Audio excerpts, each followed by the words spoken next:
आपका क्वेश्चन है a wholesaler buys a TV from manufacturer for ₹25,000.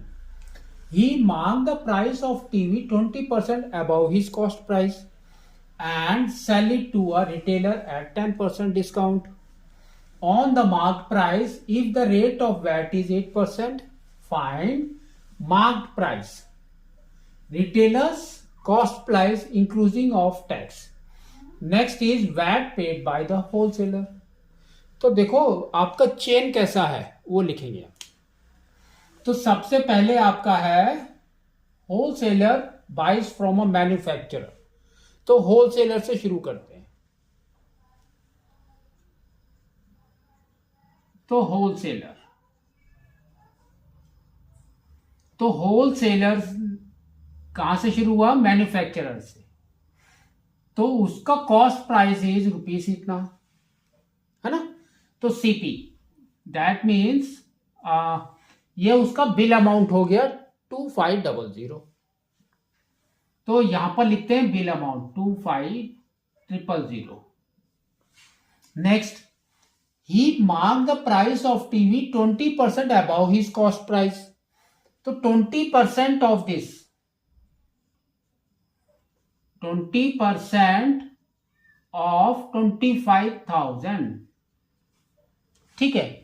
इसके ऊपर मार्क प्राइस उसने रखा. तो दैट मीन्स वो कितना हो गया आपका 25,000 प्लस ये वैल्यू निकालो. तो इट विल बी 20/100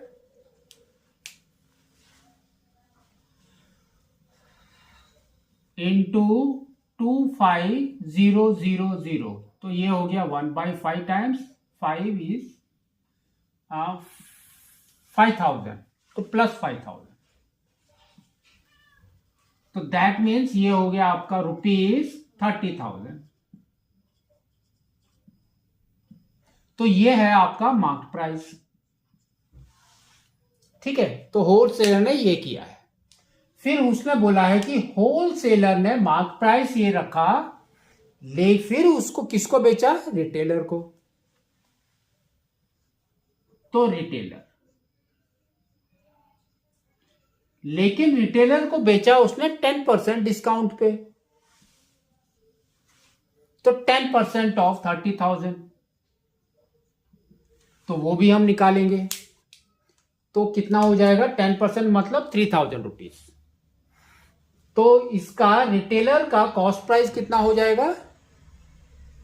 27 है ना. 10% आपका आएगा 3,000. तो ये माइनस करेंगे तो आपका आ जाएगा 27,000. ठीक है. तो this is the cost price for retailer. Next on the mark price if the rate of VAT is 8%. तो रिटेलर ने 8% इसमें टैक्स दिया.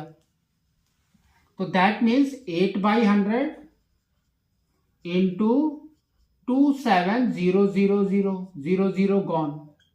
तो ये हो गया आपका 0 56 5 कैरी 16 21.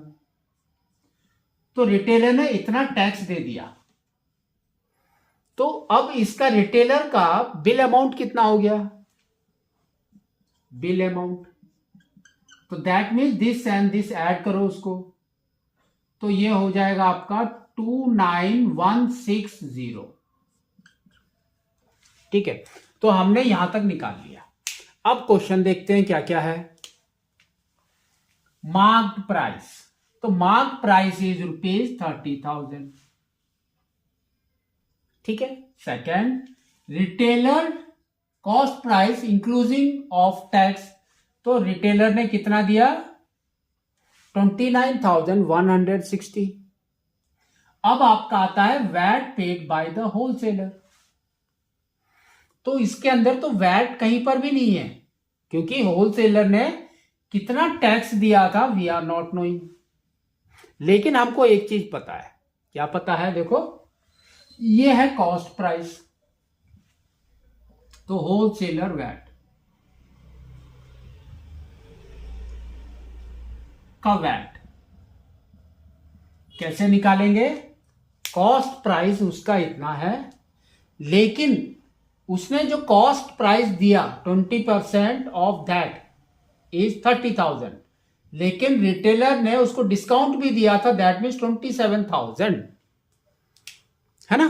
तो इसका cost price minus this cost price, तो ये आपका आ जाएगा 27,000 माइनस 25,000, तो ये दोनों का डिफरेंस इज 2,000 रुपीज। इसके ऊपर जो वैट होगा या टैक्स होगा दैट इज द वैट, तो ये है आपका 8% of that, 0 gone, that means VAT is 160 rupees. ठीक है, तो ऐसे वाले क्वेश्चंस को आपको with the help of CP निकालना है। ठीक है।